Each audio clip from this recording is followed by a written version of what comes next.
please make sure you go to click that follow and like button or the bell notification on YouTube and submit your comments for the live communication, and we'll answer your questions on air here and tell you who to pick in the next hour before the game starts. So give us a shout. Let us know what you need help with, and we're here to help you. And don't forget to go on to the Facebook page and answer the Piesano's Last Gasp question of the week. Last week's winner was Scott Stoner. Congratulations, Scott. You won a $25 gift certificate to Piesano's. Yeah, so it was a great one. We have a new question this week. So make sure you can be found on all social media platforms and subscribe to us so you get when we go live. So it's awesome there. Also, find us at www.lastgasfantasy.com or email questions during the week at lastgasfantasy@gmail.com. We get those multiple times a week, trying to answer back, direct message us, get them going. So we're here to help and get your needs, especially with, guys going down like Russell Westbrook in the middle of a game. You've got other quarterbacks that aren't starting, guys that are healthy but getting backup players coming on. So you need to know. Send us a note, and we'll help you out, man. Once again, Brad touched with the Last Gasp question of the week, and he mentions congratulations to Scott Stoner, who picked the Chiefs with 51 points. He was the closest there, and he got the gift card, and that's a great thing. Don't forget, like he said, go on to Facebook and click the one now. And this week's question is almost the same thing, just a little bit different. Who's going to score the least amount of points, Brad? And how much? And we may have a bunch of ties, have zeros at sevens and stuff like that. So the tiebreaker this week is to combine two team scores. So make sure they add that too. So if you think that, Houston's going to score 7 points and that's all they're going to get, put Houston and then the combine of that game scores. Yeah, so it's a pretty simple one. Get on there. Get yourself a chance to win a Piesano's $25 gift card right here in town. It's one of the great place to eat, a great restaurant. There's multiple locations, and so if you have an opportunity, you need to go by there. Go by and check them out, man. Great food. I mean, I think we can get into it, Brad. Let's start getting on to this week's recap of Week 4. I mean, we're going into it, and it's just as exciting as it was Week 1 for us, right? We had 9 more wild games in the early slot, followed by 2 pivoting games in the NFC West. Rivals Tom Brady, much anticipated return to Foxborough, and then 2 missed field goals at the end of the games to decide the games. We'll start out the Carolina Panthers, 28 versus Dallas Cowboys, 36. My team again. Dallas is still running the ball strong. Ezekiel Elliott, 20 carries for 143 yards and a touchdown. And the funny thing, he had 112 yards after contact. And that's he's gotten a knock about that before, Brad. Yes. It's been that he's weak. He's weak after getting contact. He gets knocked down a little earlier. He doesn't want to go through contact. And you're right. This week, 112 after contact is a huge positive for fantasy owners. And Pollard got 10 more carries, 67 yards. So, they're running the ball great. Over on the Carolina side, DJ Moore, 8 receptions, 113 yards, and 2 touchdowns. So a very valuable wide receiver in fantasy football. But continue to start Hubbard. That was the one thing, too, is I picked up Hubbard last week thinking that he was going to get a little more than he did. And it was a little bit of a disappointment. I think it was close to 5 or 6 points in most leagues. And so you thought that he would be able to handle the role as a plug-and-place guy for Christian McCaffrey. But, once again, it proves that they're not the dime a dozen. The Christian McCaffreys are generational players that are able to carry the workload. I mean, he's very similar to like a LaDainian Tomlinson was and those guys back in the day. And so Curtis Martin a little bit. So, you can't just put a guy in there and think he's going to match. And, that's what most fantasy owners were hoping to do. But it was his first start. He did get 13 of the 16 carries that were designed for runs. So he is going to be their bulk of their carries. So he's going to have another start here, more than likely, if McCaffrey stays out. Keep on playing him until McCaffrey comes back. Yeah, and so, McCaffrey is questionable or doubtful. He looked like he might come back Thursday.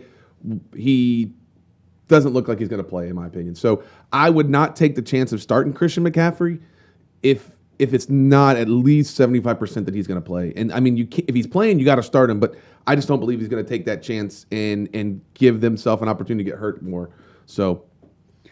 Yep. And then for Dallas, they had a defensive player, Trevon Diggs, who is just rewriting the interception record books. I mean, he has, I believe it's 7 interceptions now in the last 9 games. Wow. I mean, he's had an interception every single game this season. Only 16 players in the NFL have ever done this. Yeah. So, well, I mean, the thing too is that's Dan Quinn. Yeah.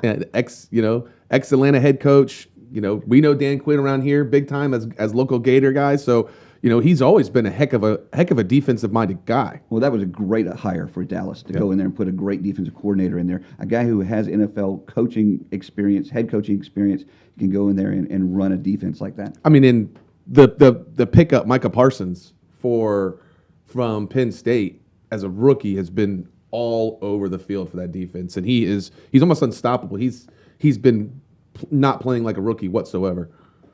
Yeah, and if you're looking for a defense out there, I mean, Dallas is looking good, so go play them. Cleveland, Minnesota game, a tight game, 14-7. Hunt, 14 carries, 69 yards, and a touchdown. He had only 2 receptions for 17 yards. Chubb, 21 carries for 100 yards. And then for Minnesota, Justin Jefferson, 6 receptions, 84 yards, and a touchdown. Again, another team that has 2 running backs running the ball, and they're running quite well right now. Yeah. I mean, and that was the thing, too. You last week, you had Mattson at a Week 3 recap come in and step up and absolutely carried the load for that team.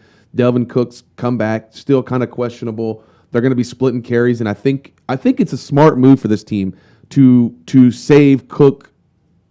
For the most part, you want to keep him healthy.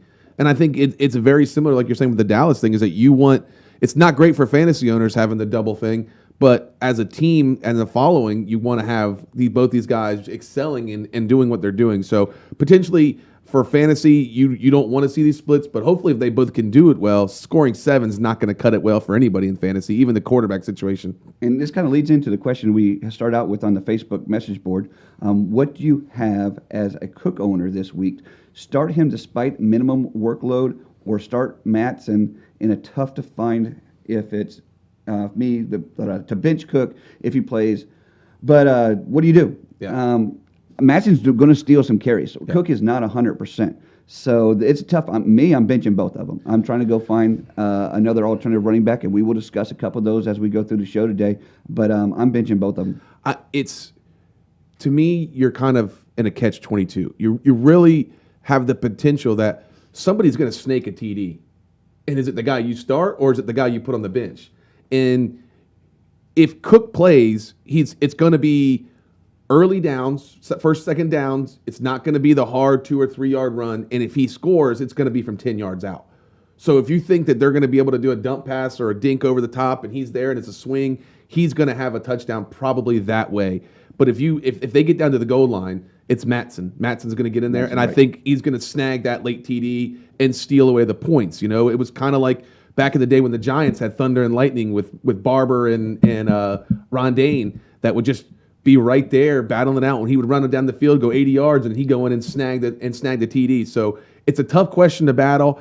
I think you start Mattson this week if you had to choose between those two and the waiver wire wasn't good. And I think Cook's another week out. So I would stay away from Cook. Also, we talk about, is Brady going to be stopped down by the defense for the Dolphins? I don't think so. I think they go off. One of my sleeper picks in stardoms this week is a wide receiver for the Tampa Bay Buccaneers, and I think he's going to have a monster week against this mediocre defense in Miami. Houston lays a goose egg. Mills just, I don't think he's got the caliber that go out there and start and compete right now. Buffalo scores 40 points on Houston's defense. Stephen Diggs, wide receiver, 7 receptions, 114 yards. And then Dawson Knox, tight end, 5 receptions, 37 yards, but 2 touchdowns. Yep. So, I mean, he's definitely looking good in the end zone. Yeah, Buffalo's back-to-back shutouts there. That's a surprise game I got to talk about later. Another good defense there. You got the Giants over the New Orleans Saints, 27-21. Kamara with 26 carries, 120 yards. He still hasn't gotten the touchdown. No. He's not getting touchdowns. He's killing me. He's killing you getting you in the yards, but killing you on the TDs. Oh, it's brutal, man. Galloway looked good, though. 6 receptions, 116 yards. Yep. And Daniel Jones, man, he's a viable starting quarterback in any league. And if you need to pick up a quarterback right now, when Russell going down, and we got some other parts we're going to talk about, if he's out there, go grab them. Go look them up. You can probably, if your waiver wire hasn't closed right now, go add them on your team right now. He was 28 for 40, 402 yards and 2 touchdowns last week. Yep. Barkley started running again. 13 rushes, 52 yards, a touchdown. But the amazing thing, he had 5 catches out of the backfield for 74 yards and another touchdown. And that's what fantasy owners expected when they kept him as a keeper. Yes. I mean, that was what they were shooting for. That's what they thought they were going to get out of that fantasy keeper lock. Especially PPR. That's huge numbers. So Barkley's back, and Daniel Jones is playing away. I mean, is New York now back as a team that's going to compete for the division? No. I agree with you. As Giants are diehard fans. Yes. Giants fans love their team. They love their town. They love it all about it. And to have a positive discussion about the Giants and about them playing well is just a positive step in the right direction. It's been a pretty bad organization for a while, and to see things start moving in a better direction, you can't only hope, but it gets better. Yeah, I think they'll save their season. They'll have a decent season. I do think Dallas is still going to run away with the division. I think Philadelphia Giants are going to be somewhat fighting for the second place there. Well, I mean, and that's the thing is, Dallas's offense is what I would consider what it should have been last year. Yes. I mean, they had all the weapons last year, and Dak gets hurt. And then they kind of muddle the way through the season and kind of slowly get there and do this and that. This is the potential that I think all fantasy owners saw, that the ball could be distributed across the board, and they're scoring 40 points a game. So it's a potential to be hard to beat Dallas in that division right now. And because of Dak's ability to run and to throw the ball, it's opening up the run game, as we talked about a few minutes ago, and letting Pollard and Zeke get these yards and touchdowns. Yeah. I mean, the next game here you had Tennessee losing to the Jets. We're talking about 2 New York teams in fantasy back-to-back right here. This has got to be the first time in 20 years on a podcast show that anybody's talked about the Giants back-to-back games. Well, I picked Tennessee to win. I missed this game. Derrick Henry still had 33 rushes, 157 yards, a touchdown, and then a couple receptions. Corey Davis for the Jets, 4 receptions, 111 yards, and a touchdown. But there is somebody out there you might want to just kind of keep an eye on if you are looking for a running back, Michael Carter. In favorable matchups, Carter will clearly be the runner for the Jets. His second straight game, he's carried the ball 13 times. He got in the end zone this week. So he's not that RB1, but if you don't have an RB, go look for Michael Carter. No, it's especially with bye weeks coming up and starting, I think is it this week or next week? Next week. Next week starts the bye weeks. And so filling in those voids of hurt players and people who are on bye weeks and doing these things, this is the week to grab people that you might want to take a shot on. You got some guys that might be on IR you've been holding on your bench to get rid of. These are the guys you want to start looking at to keep your record at 1-2, or I'm sorry, 4. I'm sorry, not my record. You guys are doing way better than I am. I'm getting smoked on my leagues, but that's okay. To keep your record at 3-1 and maybe 2-2, and these are the weeks that you can make up a lot of ground, and those top tier teams that have had just the great fantasy starts will start coming back to real life, and you can come up and catch up. I've seen so many people end up winning their league by picking up players in the first 2 or 3 weeks, especially kickers and defenses that you don't know who's it going to be. Like the Bills kicker right now is the number 2 kicker in the league.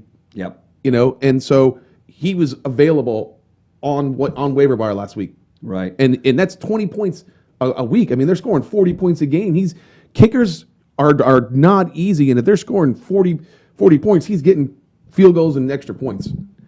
And the next game was Indianapolis 27, Miami Dolphins 17. Going back to the question we had earlier, is Miami going to slow down Tom Brady? Well, they didn't slow down Indianapolis, so no, they're not going to slow down Tom Brady either. Jonathan Taylor, for running back for Indianapolis, had 16 carries, 103 yards, and a touchdown. Devontae Parker had a good game for Miami, 4 receptions, 77 yards, and a touchdown. Kansas City just keeps on scoring, 42 points against Philadelphia. Philadelphia didn't do bad. They ended with 30, but Kansas City 42, Philadelphia 30. Tyreek Hill, 11 receptions, 186 yards, and 3 touchdowns. Tyreek Hill had a slow start to the season, but now is back in top performance. Yeah. No, it's you're right. He had a big start, a couple slow. Yep. Now back again. But I think that's the kind of receiver he is. He's going to have a monster game, and you hope that his bad games are still serviceable and not as bad as they've been. We got a question on Facebook Live. Make sure you get on there, write these comments in. We love answering them. Send them on in. Who would you start? Stephon Diggs, Justin Jefferson, or J.D. Moore? And he has to start 2 of those. I got to start 2, huh? Yeah. And I'm going to go Moore and Diggs. Moore and Diggs. So Justin Jefferson's a little bit of a question out there, huh? For me, yes, sir. Yeah. No, I think those are the picks. I thought DJ Moore was going to be a bust last week. He showed me wrong. He scored a touchdown, had a big game. So I think it's Stephon Diggs and J.D. Moore is the correct thing. That's who you should start, and that's who you should go with there, and make that sure. Brad, I think we should start getting into some of the biggest surprises of the week, some of the biggest games that really we've touched base a little bit on some of these early in kind of the recap and where we're at in those. I'll start off the Jets-Titans game. The Jets at home seem to be getting better, right? Yes. We talked about it a little bit just there. They have a rookie quarterback. We bashed all the rookie quarterbacks last week. We made fun of them for going 1-10 and said, hey, these guys were supposed to be good, and they're not. And then this happens. The Jets go out. Wilson's 21 of 34, 297, 2 TDs and an INT for a serviceable 17 points if you started him. I wouldn't recommend putting him in your league or anything right now until he's consistent. But that was a 17 points coming after a 1-point lead. He had a 1-point week the week before and 2 points the week before that. So if you think about that, the chunk plays were huge on that game. Yeah, they were. And for them to come back and beat a very good Tennessee team in overtime when they had to come from behind to do it is just not expected. It was not expected at all by me. No. Tennessee is a strong team, so I was surprised the Jets pulled that out too. Yeah. My surprise this week was the Giants. They came to play versus New Orleans. Now, New Orleans has been up and down. They started out this season with beating Green Bay, handling them easily. But Daniel Jones, like we talked about a few minutes ago, came out with that 402-yard game, couple touchdowns. Barkley's running well, catching the ball out of the backfield. Again, they look like a decent team for their division this year. Well, no, I mean, and that's the thing is that Daniel Jones, we were just talking about it with Zach Wilson, is that, make sure he's consistently putting up points before you put him in a league. Daniel Jones has done that 3 weeks in a row now. Right. With his legs and his arm. I didn't think he was going to be as mobile as he's having to be, but it's paying dividends if you started him in a fantasy league. I mean, you could have got DFS, so Daily Fantasy Sports is where you pick your lineup before the game, and Daily Fantasy Sports had him as a low dollar draft line. So as that means is that the value of him versus, like, let's say someone like Patrick Mahomes is 10,000, he would be like a 1,000. And he has carried some crazy odds for DFS owners and just carried him the last 3 weeks because they're able to spend $1,000 on a low end quarterback and stack up on running backs and wide receivers on that. So it's unreal to see what that is and how that's doing for that particular genre of fantasy sports. And if you're looking for a quarterback, sometimes you're not looking for that quarterback that leads the team to blowout wins because then they're running the ball all the time. You're looking for that quarterback that's going to be in close games or trailing that they're going to have to put up the throws and yards that they're going to have to come back and win. That's how some of these quarterbacks have the high points. And Daniel Jones is one of those teams that maybe aren't always winning. You know who made a living on that? Matt Ryan and Julio Jones. Exactly, yes. Over the last 10 years, they've had to come back and just thrown in the Superdome at that time, and now whatever the new place is called. But no, they would be down so much that he just threw to Julio Jones all day long, and he was 1,000 receiver 10 straight years with 10 touchdowns because he'd get it in third and fourth quarters, and that's why they made those guys top 10 wide receivers all year and quarterbacks. Well, we got another question on the Facebook message board. Who do you think is a better start this week, Kyle Murray or Josh Allen? I'm going with Josh Allen. Buffalo's playing Kansas City this week. I think it's going to be a shootout, high-scoring game, and I think Josh Allen's going to have quite a few yards. And if they're going to keep up with Kansas City, they're going to have to get in the end zone. So, Kyler Murray has slowly putting together a pretty solid season. Yes, he is. And it's some days it seems like it's good, some days it seems like it's bad, but for the most, it's been pretty reasonable as a starting quarterback. I would have started him in every league. If you're picking between those two, this week, I would have agreed with you before the show that Kansas City's defense is terrible and that they're going to be shredded by by the Bills' offense. But for whatever reason, when Kansas City has to play well, they're coached well. And I think that this is going to be a lower scoring game than most people think. I think it's going to be maybe a 23-20. And I think the defense for the Bills has put up 2 zeros in back-to-back weeks. Yes, I think they're going to be able to slow down Mahomes. And I think Mahomes and those guys are going to play at a slower pace. They're going to slow it down and try to eat clock so that they can have a chance late. That's what I believe is truly going to happen. And so it's wild. First, we want to take a second here to thank our sponsors, Archer Electric Services Company. They bring you over 30 years of leadership and experience in both commercial and residential electric needs to the Gainesville and surrounding areas and community. Also, Piesano's Stone-Fired Pizza. Whether you're looking for a quick lunch or a dinner destination to meet up with friends and family, Piesano's is your place. Celebrate life's most memorable moments with delicious dishes, whether in our dining room or yours. Also, to Gibson Truck World. Check them out. Thanks for being our studio sponsor.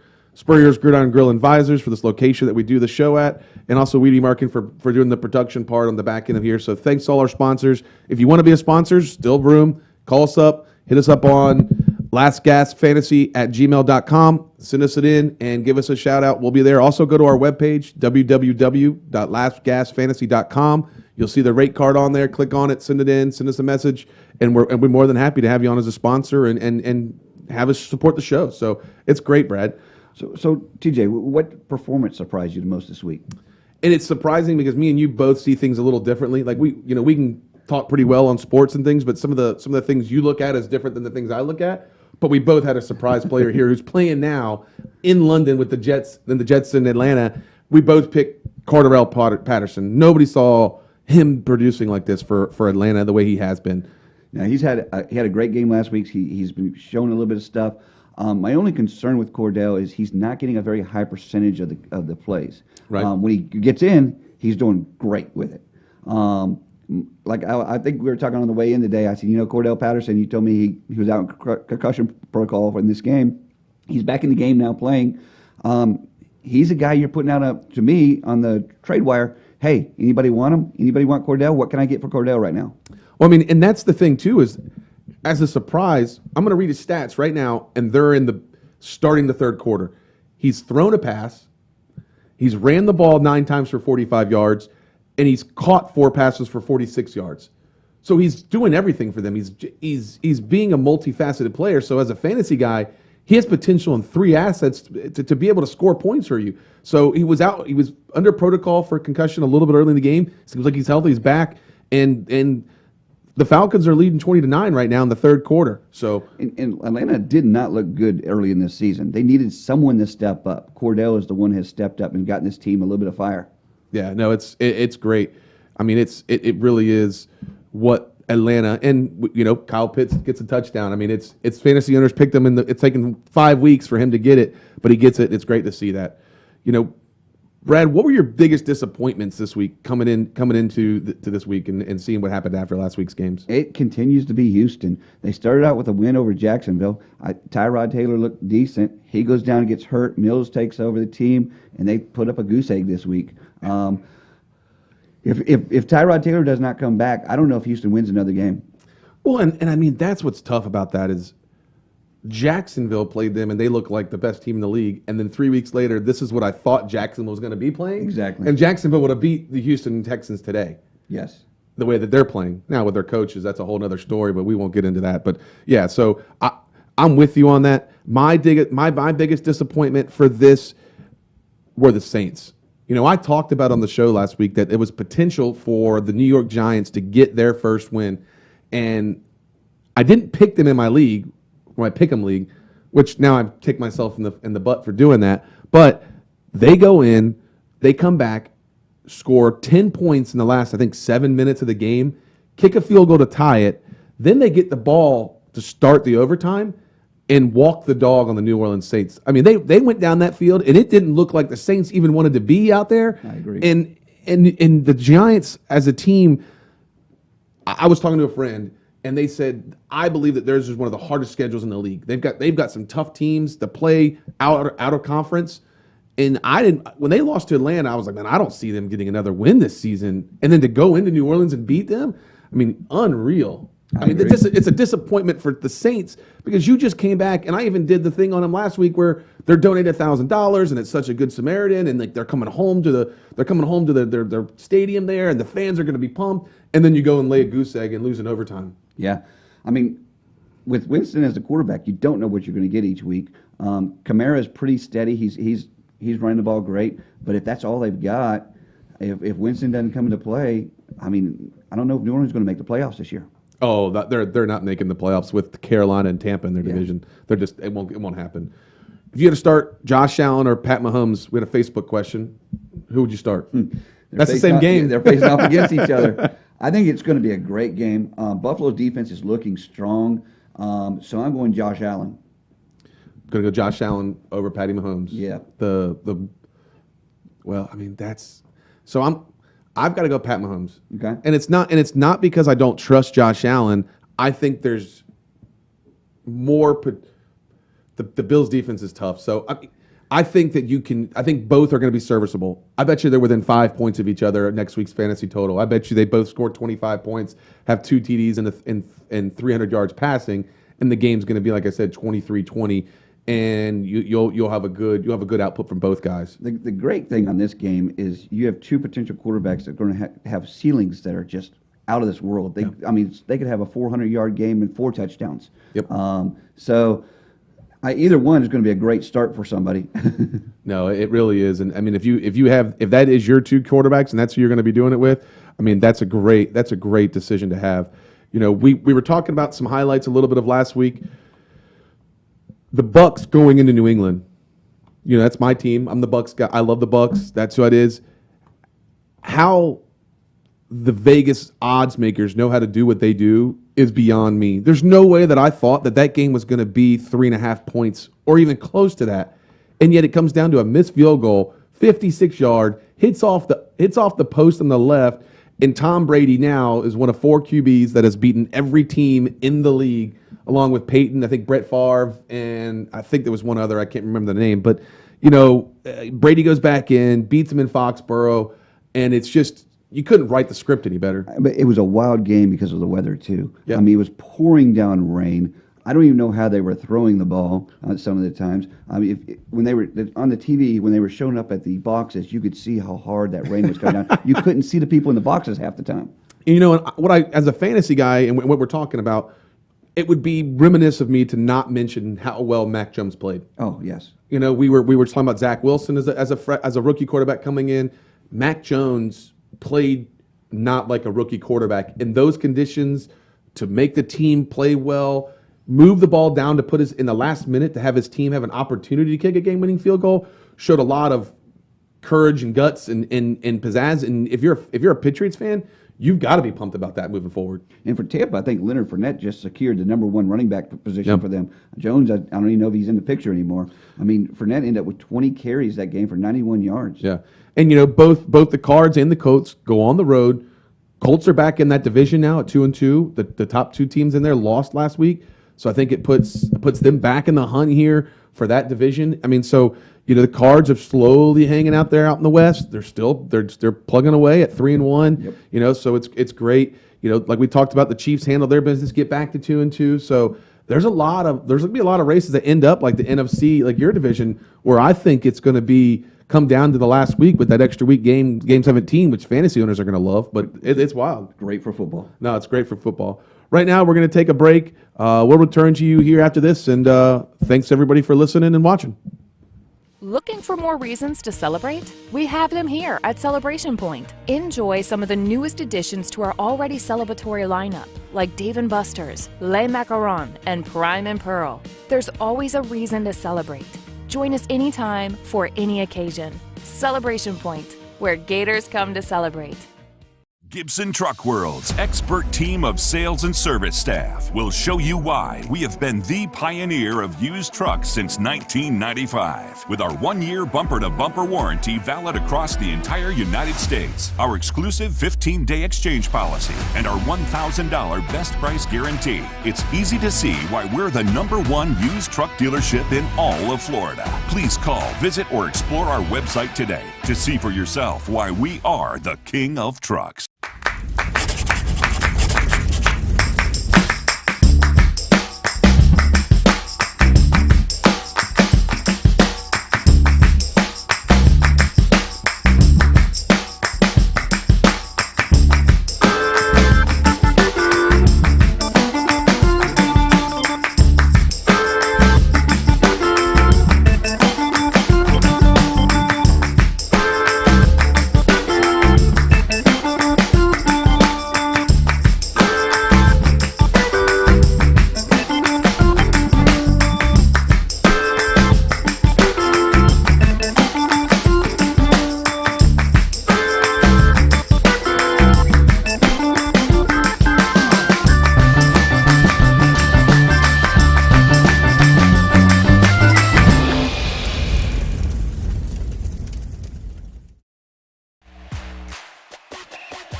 Welcome back, everyone, to the last Gasp Fantasy Sports Podcast, coming to you live from the Gibson Truck World studio here at Spurrier's Gridiron Grill and Visors, located at Celebration Point here in Gainesville, Florida. We want to thank our sponsors, Archer Electric Services Company, Piesano Stone-Fired Pizza, Weeby Marketing, and Spurrier's Gridiron Grill and Visors. Also, Gibson Truck World for supporting us in this podcast, Brad, and the show that we do live every Sunday morning at 11 here, man. It's great, man. Yeah, we need all the sponsors, and they do a great job sponsoring the show, and thank you so much for being part of the show. Yeah, and go check all of them out. They're all great. They're great people to work with. Their customer service and all those places are above none, and we just really appreciate them going out. You know, as we get back into talking fantasy sports, Brad, I wanted to do just a quick recap on some of the things that surprised me in the top 10 scores for standard and PPR last week. If you looked at the standard scoring last week, the top 10 were all QBs. Yep. On a standard PPR league. So when you guys use this moving forward into your next draft, or when you're looking at people to pick up off the waiver wire, you know, and when you drafted players last year in a standard PPR league, think about that. The top 10 scores in a standard PPR league were all quarterbacks. And I'm talking about players that you could have got in probably later rounds. Sam Darnold was the 5th scorer last week out of Carolina, and he has been absolutely tearing it up, and he's been quiet, though. He's been slowly doing it, and it's been a really, really good pickup if you got him late. Jalen Hurts. Number 3 last week. So you had Jalen Hurts, and you had Sam Darnold at 5 that you could have got at the very end, let alone Matthew Stafford that comes in at 8 last week. And who we just talked about, Daniel Jones at 6. Yeah. So it's unreal to think that you could have gotten all these guys later rounds, and they're producing top 10 numbers in a fantasy league. So think about that. Think about that when you start players, when you pick up people off the waiver wires. If your flex position allows, like my PPR lead allows flex to be a QB. So, you know, but it's PPR. So if you have 5 receptions, 10 receptions, and a couple hundred yards or whatever it is, for a receiver, it might be worth it than putting a quarterback that's going to guarantee you 16 to 20 points a game. So, you know, that's the battle with that flex and it being QB in a PPR league. Correct. You know, the PPR standard here, you see it's a lot more mixed up. You have a running back, Derrick Henry, at 3. You have Cooper Kupp at 4. You have Tyreek Hill at 6. And you have Deebo Samuel, a guy that we haven't mentioned much on the show, out of San Fran, coming in at 10. So, but let me ask you a question. You know, when we sit down in the drafts, who are always the first people to go? The running backs. Yep. But showing this and looking at this for the last few weeks, quarterbacks are always up there. Why are we waiting on round 3, round 4, 5 to pick up the first quarterback? You know, and I think the NFL is designed to protect the quarterback. And so there's so much more uncertainty between the wide receiver and running back positions that if you don't get a staple of solid 1 and 2s in the wide receivers and running back situation, you can't go out on the waiver wire and pick them up. And I guess that's the answer I'm looking at, too, is because we see so many quarterbacks on here, you have more choices. But you don't see many running backs or wide receivers on here, so you've got to go get one of these guys early. And you got to have a bunch. You know, like me, like if you're a Baltimore fan this year, you lost 3 guys early. You know, Dalvin Cook goes out, McCaffrey goes out. If you pick those guys early, you know, you're struggling probably in your league. You know, so it's you know, talking about those guys going out, perfect segue into having injury reports. You know, McCaffrey's doubtful. Don't start him. We talked about it early that Chuba Hubbard's his backup. It'll be a good idea to keep him in there, keep him going. David Montgomery was out last week for the Bears. This is a big guy that was the number 1 waiver wire pickup this week was Damian Williams, his backup. I think he's going to get a load of carries. What about you, Brad? No, Damian Williams is going to be a very good waiver wire pickup for someone that needed a running back to put in this week.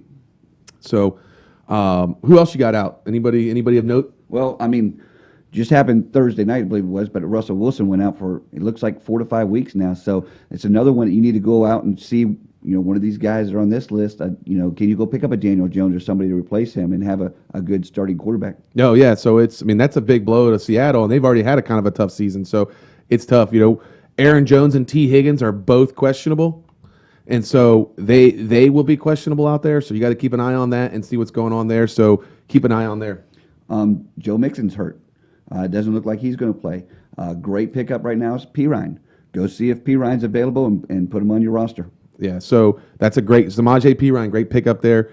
A big surprise that I just found out today, looking into it and making sure we're keeping up to date on the injury report, was George Kittle. George Kittle was put on the IR for what?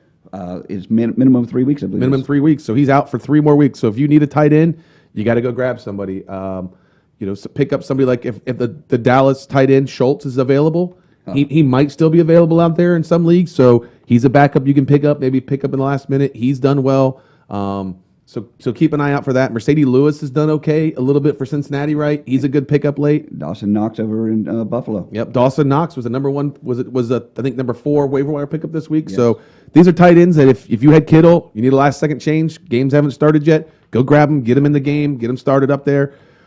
Same team, same problem. Jimmy G is out. So Jimmy Garoppolo is out as the quarterback in San Francisco. So. Trey Lance. I mean, another rookie quarterback. Well, this is his opportunity to go out and star. And we might not see Jimmy G take the field again for San Francisco if Trey Lance can go out there and perform. Well, and the thing is, if you're Trey Lance, you're not being thrown in because Jimmy G wasn't playing well. Right. You don't have the pressure of going, well, they put me in because they think I'm better than him. It's, hey, buddy, you're our quarterback maybe moving forward, and we really want to see what you've got, and don't make mistakes, and just kind of play your football and see what happens, So that's going to be a positive, I think, outcome in San Francisco. Antonio Gibson is still questionable. His shins are still bothering him. Dalvin Cook, we talked about him with Mattson earlier. He's still questionable. We just talked about Joe Mixon. Brad, is there any exact update? Is he going to play or not play at all today? It's unlikely. I believe he's listed as doubtful for playing this week. Keep an eye on it. But I'm pretty sure you're not going to be able to play Joe Mixon this week. And it's one of those things that if you're that desperate to start him and he's 50% healthy, there's got to be somebody that you can take a better chance on your flex position than him right now. A wide receiver that's healthy, a tight end that you got, something extra that can be played in that flex position. That's going to be more of a better opportunity for you to get the points that Joe Mixon would have gotten you. Danny Amendola is questionable again. Julio Jones is out for the Titans again. A.J. Brown is back, though. So A.J. Brown is back. He's going to be playing. So it's a good situation if you're a Titans fan after coming off that bad Jets loss to get at least one of your stud wide receivers back. Sterling Shepard and Darius Slayton are both out for the Giants again. So once again, last week's sleeper pick, Kadarius Toney, comes back into play this week. I think he's going to. He led the league last week. I've read it in the stat of missed tackles, forced missed tackles. And here, as a big Gator fan, we've seen him play on the field for years out here. He has some of the shiftiest feet and quick jukes and dives off the ball. And he showed it last week. So he led the NFL in forced missed tackles. So, it's great to see him out there getting some playing time. And, for a guy that's worked as hard as he has, as not as big as he is, but to see him playing in the NFL is major credit for his work ethic and what he's doing for those Giants out there. Who else you got on the injury report, Brad? Well, everybody knows Gronk's still out. Yep. He's not going to be playing. Is James White, is he still out? James White, I think, is still out. He's still questionable there in New England. I wouldn't start him. I'd still have him out and not take the chance. Then again, I don't like any running back for the New England Patriots. It's just too inconsistent that they ever really have a running back that just does what they're supposed to do for that team, even when they had some big names there. So I'm always passing. I'm always passing on the New England Patriots running backs. A couple names that we wanted to bring up for waiver wire ads while we're right here and talking about people getting injured. Le'Veon Bell was lifted off of the practice squad, moved up to Kansas City. And he played a little bit last week. Yep, played a little bit last week, so he's probably available if you needed somebody to cover in for Joe Mixon, and he might get a lot of play. He might get playing time this week. Who knows? Jeremy McNichols is a guy that I wrote out early in the week. He didn't get picked up a ton by anybody on waiver wires. He was a third-string receiver for the Tennessee Titans, and with those two guys going out, he carried the load against the Jets last week. Now AJ will come back. He'll take the best corner cover on him. So I expect him to have another solid game. So look up the name, see if he's out there on money. He'll probably be out there in 90% of the leagues. Maybe not in some deep 12-team leagues or 16-team leagues, but in a 10 or 10 or 8 team league, he's there. Go check out his stats. Like we had a monster week last week, and he's a big pickup. We already mentioned the other 2 waiver wire ads this week was Trey Lance and Samaje Perine. Quarterback out of San Francisco, running back out of the Cincinnati Bengals. So look up both those guys. Yeah, I'm just trying to look up what Joe Mixon's latest stats are, and they're saying game time decision, but doubtful. So keep an eye on it, and I just don't know, even if he comes back, if he's going to be a viable play this week with the ankle sprain. Yeah, and so, we talk about that. Some of the top waiver wires this week, I just want to let everybody know, were Damian Williams, running back out of Chicago. You had Darnell Mooney, wide receiver out of Chicago, with Allen Robinson. I dropped him. It's been a total bust this year. So look for Darnell Mooney out of Chicago, wide receiver. Dawson Knox, we mentioned as a tight end out of Buffalo, has been a monster around the goal line and stealing touchdowns there. Curtis Samuel, wide receiver out of Washington, is a good find. He was available in 48% of the leagues. Trey Lance, San Francisco quarterback. Devontae Parker out of Miami, grab him. He was a monster last week, did very well, played well there, got some deep balls thrown and caught him deep. And the last is also Hunter Renfrow in a PPR league. He is Derek Carr's go-to guy in the slot right now. I mean, he's stealing catches from Waller left and right. When you need 5 or 6 yards, he's looking for him right now. So that's who he's got. And a couple guys to watch. We already mentioned it a little bit, was Daniel Jones, a.k.a. Danny Dimes, and the receivers that he's got. So that's a great thing to watch there. Another receiver to go look at and see if he's available is Terry McLaurin for wide receiver for Washington. Yep. I mean, he seems to be coming on pretty well with them. Yeah. We want to give a special thanks to Archer Electric Services Company. They are bringing you over 30 years of leadership and experience in both commercial and residential and electrical needs to Gainesville and surrounding communities. Piesano's Stone-Fired Pizza. Whether you're looking for a quick lunch or a dinner destination to meet up with friends and family, Piesano's is your place. Celebrate life's most memorable moments with delicious dishes, whether in your home or ours. Also want to say thanks to Gibson Truck World, Spurrier's Gridiron Grill Advisors, and Weeby Marketing for their continued support of the show. And I think, this parlays right into last week's picks and picking into this week, Brad. I went 10-6, missing on, of course, the Jets and Giants. Also missed the Vegas game. I finished third in my pick'ems at 10-6, which I was happy with. I thought the Jets losing would have been the Tennessee win, and I would have won the week or at least come close to it. How'd you do? I went 10-6 as well. I picked New Orleans over the Giants. New Orleans let me down. Giants played a really great game. Tennessee over the Jets. I took Miami over the Colts. It was a long shot, and I guess it worked. Atlanta over Washington. The Rams beat Arizona, and Vegas let me down Monday night against the Chargers. Yeah, the Chargers look really good Monday. They did. Hey, everybody, we've only got 2 answers on our Paisanos question, so you got a great chance to win this week. Go on our Facebook page and go to our Paisanos Last Gasp question of the week and go ahead and submit your answer. We've got 15 minutes left of the show. You got 15 minutes to answer. And the question of this week is, who will score the least amount of points? And the tiebreaker is the total points in that game. Go on our Facebook page right now and go ahead and answer that question. Yeah, and you'll see it. It's pinned at the top of the thing right there. Click on it. Throw a name of the team and the total points. And you could be a chance to win the Paisanos gift card for $25, man. So we know who won the Rams-Seattle game. Rams looked good. Seattle looked a little tough. And Rams go into Seattle and win with a hurt quarterback. The Jets-Atlanta game's going on right now.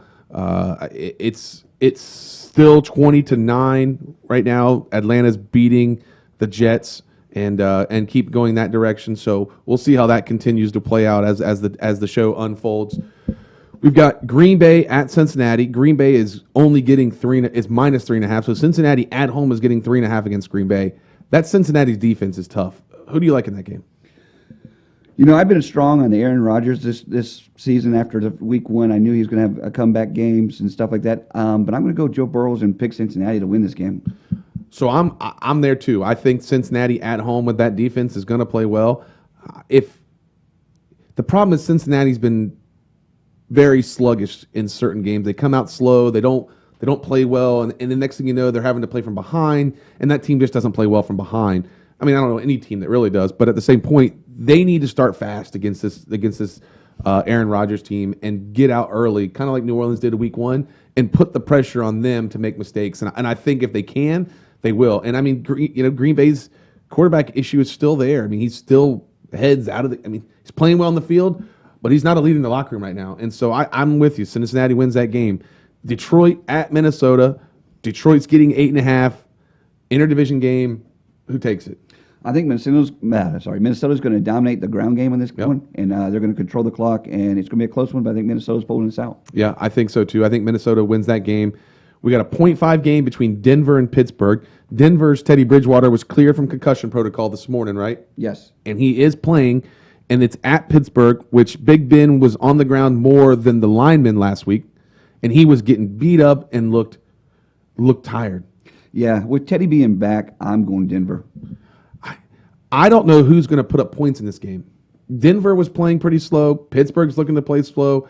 I'd like to see Claypool and Smith-Schuster get some touches and points there. Najee Harris has been pretty well a strong point for Pittsburgh. Maybe the only good talking point on that team right now. Their defense has been a little off. So it seems that Pittsburgh was a little more hyped than they should have been at the beginning of the year. So I think Pittsburgh rights the ship and wins at home against a Denver team that's reeling off of what they're going to try to do. If Pittsburgh does pull it out, Najeem's going to have a big game. Yeah, So yeah, we've got Miami at Tampa, and that was kind of a question earlier. Miami is getting 10.5 points going into Tampa. I think Tampa comes back after that tough game in New England, and they were on the road out west the week before that, and they show out for their fans. I think they cover the 10.5, let alone beat Miami. Let Miami come back and beat them. yeah, whenever we see double digits in an NFL, it's a big spread. Yeah. And most of the time it doesn't happen. But I agree with you, Tampa covers. Yeah, I mean Jacoby Brissett didn't look bad last week. It looks like he's getting the offense a little better, and he's taking that team a little bit better. But I just don't. I think Tampa's too good for him. We've got New Orleans at Washington the next game. New Orleans is minus 5.5. How Washington isn't the underdog here is beyond me after the way that New Orleans played last week. And Heineke's got the Washington team playing better, putting up points at home. I like Washington in this game. What about you? I think it's going to be a great game. I'm sitting here looking at it and saying, oh, my goodness, is this the game Winston's going to come out and throw 5 interceptions, or is this the game he's going to throw 3 touchdowns? And I'm going to give him the 3 touchdowns and go with Winston over New Orleans over Washington. Right. Philadelphia at Carolina. Philadelphia's getting 4.5. Carolina's minus 4.5. So I think Carolina's going to come out, play their game, play smart at home, and take it and beat Philadelphia. I don't know. I think Hurts is going to come back and have a good game, and I'm going to go Philadelphia. And we talked about it. He's been a top 10 quarterback production-wise. They're just, they're having some tough games. So Tennessee at Jacksonville. I'm not picking Jacksonville until they win a game, and especially with the stuff with their coach and their locker rooms in shambles right now, and they've got a lot of stuff going on that they've got to right the strip. If Tennessee loses to the Jets in Jacksonville in back-to-back weeks, that fan base is going to go crazy. You're going to see Derrick Henry go off on this game. Okay, guys? Yeah. Put a lock on Derrick Henry. Start him this week. Don't worry about it. He's going to go nuts. New England at Houston. Houston's getting 7.5. We just talked Mills as their quarterback. I think New England takes this. Mac Jones plays well, and he gets great fantasy points. I'm right there with you on this one. Chicago at Las Vegas. Chicago's defense is playing well. It was a totally different team. I talked to a buddy on Thursday night about it. They had more total yards in their first drive of the game than they did the entire football game the week before, and they won. I mean, this is the Dr. Jekyll and Mr. Hyde team if I've ever seen one. Hey, Justin looked a little bit better. He still didn't look like a star out there, but he looked better. I just don't think they're going to handle Vegas. I think David Carr is going to come back, have a great passing game, and win this one. Yep, I think so too. I think after Vegas losing last week, they're going to come back and win this. Cleveland at LA. LA's getting 1.5. Cleveland's minus 1.5. I'm going the Chargers on this one. I think Herbert plays well. I think he beats Cleveland, and I think they do the job at home on that West Coast road trip for Cleveland. Okay. I'm going Cleveland in the running game. Okay. With Nick Chubb and those guys. Yeah, I got it. New York Giants at Dallas. We both know who's going to win that game. Is it going to be close? Okay, so I agree. Dallas is going to win the game, just in case Corey's listening. Yeah, for sure. Dallas is going to win. Corey's going to not be able to wear his shirt next week. Dallas will cover. Okay. I say 10. 10. So it's going to be a high-scoring game. That's what I believe in that game. I think it gets into the 30s. Yeah. And I think that benefits the Giants more than it does Dallas. Ooh. And if it's going into the 30s, that means that they're both playing well and that they're both moving the ball and that it's going to be a closer game than 10. So if it gets into the 30s, I would not be surprised if this game is a 3-point game in the fourth quarter. Well, I see Dallas's defense still playing strong. Yeah. And I see Daniel Jones throwing a couple interceptions. See if Diggs keep it up for another game. Yep. We got San Fran at Arizona. This is going to be another good game. I think Arizona's clicking on all cylinders. San Fran's got to find their identity now, especially with the running backs. Trey Sermon's supposed to be coming back this week. It's going to be a little healthier. He was knocked up. I mean, they've got some other running backs that are kind of filling in the job but have been out. And Arizona just seems to be steamrolling right now. I think it's going to be one of the closer games of the week, one of the better games of the week. I think Trey Lance is going to come on and have a strong performance. I'm going San Francisco. Yeah. We got Buffalo at Kansas City. This is the game of the week, Sunday night, 8:20. If you're not watching this game, then you really just, it's the game of the week in my opinion. It's going to be fun. It's going to be good. Two teams that will be both in the playoffs, and they will see each other again in the playoffs probably. And I believe that if you want to watch a fun game, this is it right here. I agree with you. It's the game of the week. You're predicting 20s. I'm predicting higher scores in this one. I think you're going to see Josh Allen and Patrick Mahomes go off. Both of them approaching 400 yards and multiple touchdowns. Nice. And then the Monday night game, which has always been a pretty good Monday night game, and I think this is another one. Indianapolis at Baltimore. What Lamar Jackson's doing there is MVP level through the first 5 games. There's a handful of guys that I can say is on the MVP level, and he's one of them in my opinion. And so I think Baltimore handles the business at home, but don't write off the Colts. Yeah. They came back last week, won, and put themselves in a great position to still be in that division where they're at.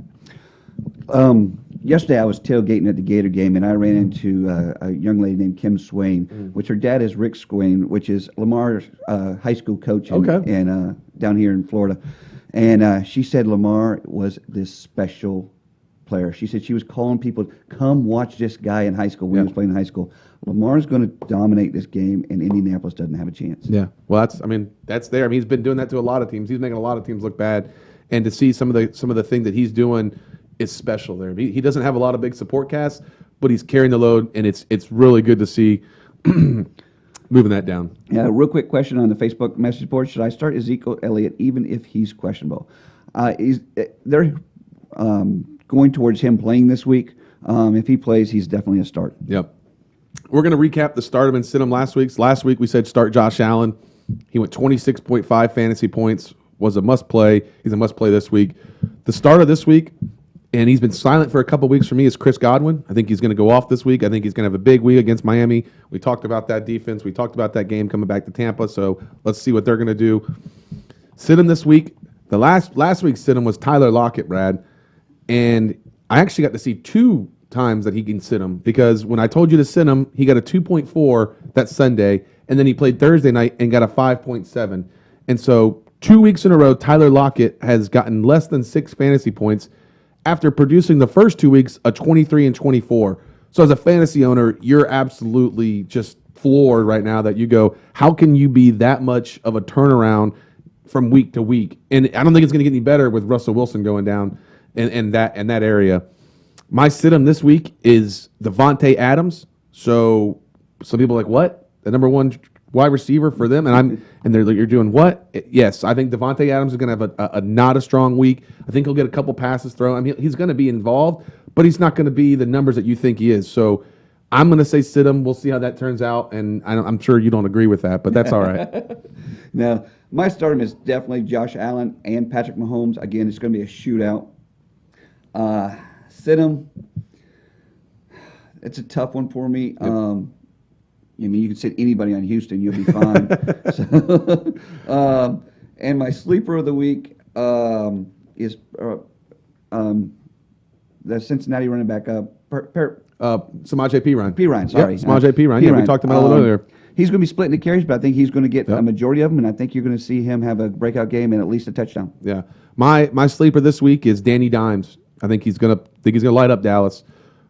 Well, sorry about that. But and last week's sleeper, Kadarius Toney, I talked about. He had 7.9 in his standard league, but if you got him in a PPR, he had 6 catches. So that's a 13.9 points as a sleeper that you could have picked up on a game time. So keep an eye out for him. Bust this week, in my opinion, are going to be the running backs for the Raiders, Peyton Barber and Josh Jacobs. Don't start them. I think they're going to let you down, and just think about that. They just it's a question mark until they do it. We're running into the last couple minutes of the show here, Brad. We always try to end on a positive note. I always try to pull a team from the Monday night game and talk about that. So, you'll hear about them and see what's going on. It kind of mixes it up. This one's about Indianapolis, and they've continued to do really good work around the community. It was their 13th annual playground build, and they go around to inner city areas and build playgrounds. And they do it for areas that don't have this kind of the funding and resources to back them, and they build a brand new playground. So the kids go home one day, and the next day they come out after the weekend, and they've got a brand new playground built there. And it's unreal that these players spend their off time to go help communities like this. It's a beautiful thing. I was in recreation for years, and watching the kids on the playground and just enjoying that. And for these guys to go out there and make sure that there's enjoyment out there for these kids is fantastic. And you can see the kids love it. The players love it. You could really see that they really enjoy that.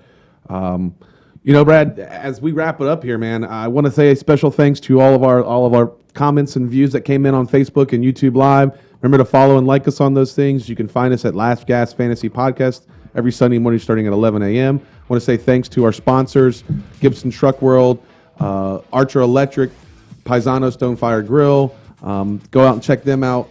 What do you got, man? I just appreciate all the support from our sponsors. You keep us going and keep the show live. Thank you so much. Yep. And with that, Brad, make sure you have a minute left to get into the question if you haven't done it yet. And we'll see you next week. Have a great time. Have a great day.